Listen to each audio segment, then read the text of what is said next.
కామెంట్లు చేసేవాళ్ళు కూడా చాలా చాలా జాగ్రత్తగా ఉండాలి.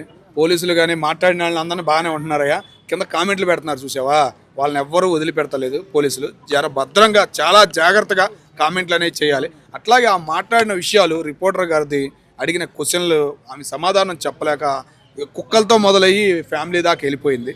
కాబట్టి ఆమె మాట్లాడే విధానం అనేది కొద్దిగా నేర్చుకునైనా లేదా ఒక 2 సార్లు 3 సార్లు ప్రిపేర్ అయినా వచ్చి మీడియా ముందు మాట్లాడాలని చెప్పేసి మేము కోరుకుంటున్నాం.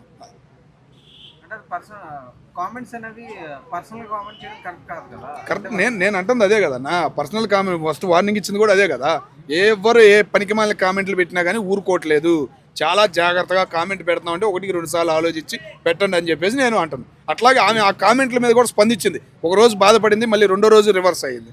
ఆమె ఏదో మాట్లాడాలి, ఏదో పబ్లిసిటీ అవ్వాలని బయటకు వస్తుందా ఏంటనేది ఇప్పటికే అర్థం కావట్లేదు.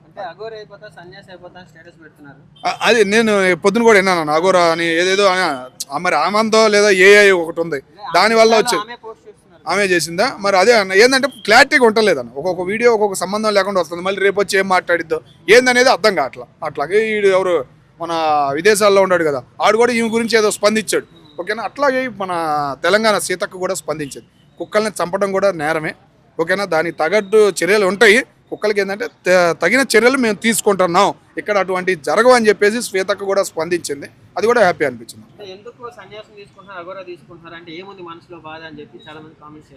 మీరు చెప్పలేమన్నా, ఒక్కొక్క కామెంట్ ఒక్కొక్క రకంగా ఉంది అక్కడ. కాబట్టి ఆమె ఏ ఉద్దేశంతో మాట్లాడాలని, ఏ ఉద్దేశంతో ఆమె పబ్లిసిటీ అవ్వాలనుకుంటుందో ఏంటనేది ఇంకా క్లారిటీ లేదు. ఇంకా 2-3 రోజులు అయితే అన్నీ వస్తాయి బయటికి అని మేము అనుకుంటాం. రాంగ్ అన్న, ఆ పిల్లల్ని చూసారో లేదో మీరు తెలియదు కానీ పిల్లలు చాలా బాగుంటారు.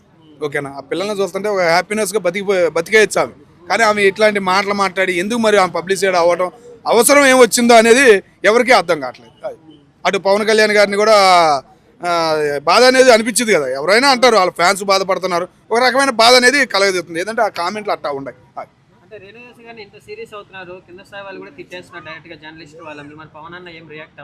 అవ్వాల్సిన అవసరం అస్సలు లేదన్న.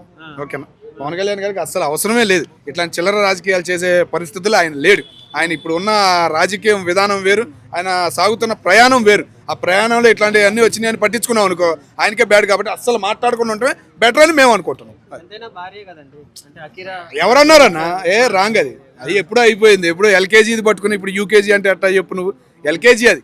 దానికి ఇప్పుడు ఉన్న రాజకీయానికి సంబంధమే లేదు. అన్నీ అయిపోయినాయి. మొత్తం A to Z అన్నీ సర్దేశాడు. సంబంధమే లేదు అనేది ప్రతి ఒక్కరికి తెలుసు. ఆయన ఫ్యాన్స్కే కాదు, ఆయన ఎదిరించే అయినా ప్రతిపక్షం అయినా కానీ ఎదిరించి మాట్లాడిందని ఈ డైలాగ్ వదులుతారు. మూడు పిల్లలు అంటారు కానీ ఈ జోలికి ఎవరు రారు. చివరికి వైసీపీ వాళ్ళు కూడా రారు. కొంతమంది సీఎం అవ్వాలంటే పవన్ అన్న రేణు దేశాన్ని తెచ్చుకోవాలి, బాగా మాట్లాడుతుంది, ఆమె ఫ్యూచర్ అంటున్నారు. అదే రాంగ్ ఇన్ఫర్మేషన్ అన్నది. ఆ మాటలు ఒక రిపోర్టర్ అడిగితేనే భయపడిపోయి బిత్తర మాటలు మాట్లాడి ఎక్కడి నుంచో మొగాళ్ళకి లింక్ పెట్టేసింది, కుక్కలకి మొగాళ్ళకి లింక్ పెట్టేసింది. అంటే ఇంకా ఆమె ఏమనాలి చెప్పు. నేను మన శివాజీ గారు అయినట్టు పరిస్థితి అయింది. ఆయన ఎంత మంచి మాటలు చెప్పాడు, చివరికి వస్తువు అనే ఒక బ్యాడ్ మాట అనేప్పటికీ ఎంత బ్యాడ్ అయిపోయాడు. ఇప్పుడు ఈమె కూడా అట్టాగే అయిపోయింది. కాబట్టి ఏంటంటే అనుభవం ఉన్న వాళ్ళే మాట్లాడతానికి భయపడిపోతున్నారు. ఈమె ఇప్పుడు వచ్చేసి ఇవాళే వస్తాయమంట. ఆ మీడియా ముందుకు రావడం కూడా కుక్కల గురించి అంట. అంతకుముందు ఎప్పుడు రాలేదని చెప్పేసి చాలా మంది అంటుంటే విన్నాను నేను. చెప్పిన దాంట్లో ఎక్కడిగానే పాయింట్ వ్యాలిడ్ గా లేదా అండి? చెప్పింది అంటే 5 కుక్కలు చేసిన తప్పుకి 100 మంది కుక్కలు చంపడం తప్పు అంటున్నారు. అది లేదా? కుక్కల్ని చంపడం అంటే 1-4 సార్లు ఆలోచిస్తారన్న. డాక్టర్ల దగ్గర నుంచి స్టేట్మెంట్ వెళ్ళింది. ఆ కుక్కల్ని ఎందుకు చంపాలి ఏందనేది, వైరస్ గురించి అనేది క్లియర్గా వాళ్ళు చంపిన వాళ్ళు మొత్తం సర్టిఫికేట్లన్నీ వాళ్ళ దగ్గర పెట్టుకుని ఆ చర్యలు అనేవి తీసుకోవడం జరిగినది సుప్రీంకోర్టు తీర్పు వచ్చిన తర్వాత. దానివల్ల ఈమె ఏదో లాగేద్దాం ఏదో చేసేద్దాం అంటే అట్లా ఆ కుక్కల పడే బాధ. రీసెంట్గా నిన్న ఒక వీడియో వచ్చింది, ఒక పిల్లాడి మీద అటాక్ చేసిన వీడియో. మరి ఆమె చూసిందో లేదో, మరి దాని మీద కూడా స్పందిస్తే బాగుంటుందని మేము అనుకుంటున్నాం. హలో అండి, వీటీవీ సబ్స్క్రైబ్ చేయండి. హాయ్ అండి, this is actor Suman. So వీటీవీని లైక్ చేయండి, షేర్ చేయండి, సబ్స్క్రైబ్ చేయండి. Hi hello, I'm Sasirekha, Miss India.